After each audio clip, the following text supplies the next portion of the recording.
gabi po. Sa aming signal ha.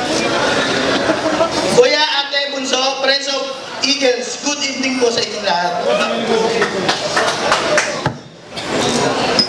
Rest assured that I will give my 101% commitment and dedication to the club. Lagi huli.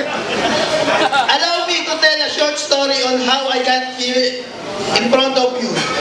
Me and Kuya Emma, which is current president of NCMEC Alpha, na-meet namin ang isang tao na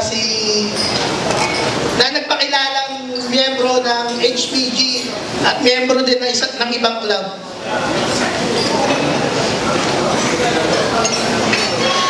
As we are also a member of different club, the three of us decided to start an Eagle Club at North Caloocan. Full of trust, we said yes to that, Kuya.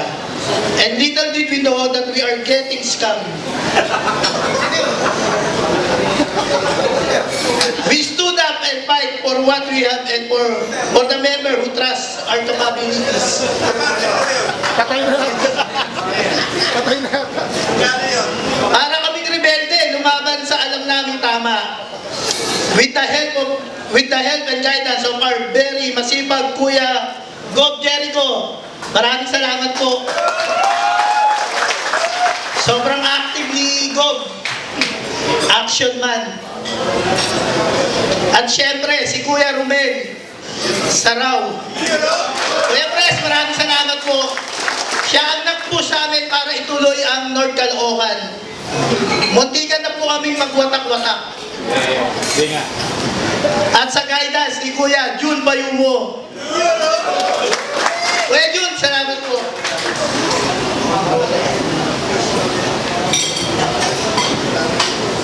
And now we have 53 aspirants and 2 clubs that is going to be chartered tonight. Which fortunately, one of these clubs is under my leadership. For our newly installed Kuya and Ate, natapos natin ang 5 eyes. Process of becoming an Eagle. Wala pong instant sa North Caloocan Eagles Club.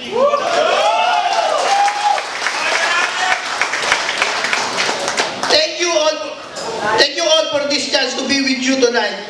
To my North Caloocan Matikas Eagles family, NCR 22 family, Ramos and Arellano family, Resback family, and to the highest Almighty, thank you for the wisdom. Thank you mga kuya. Mabuhay ang Agila!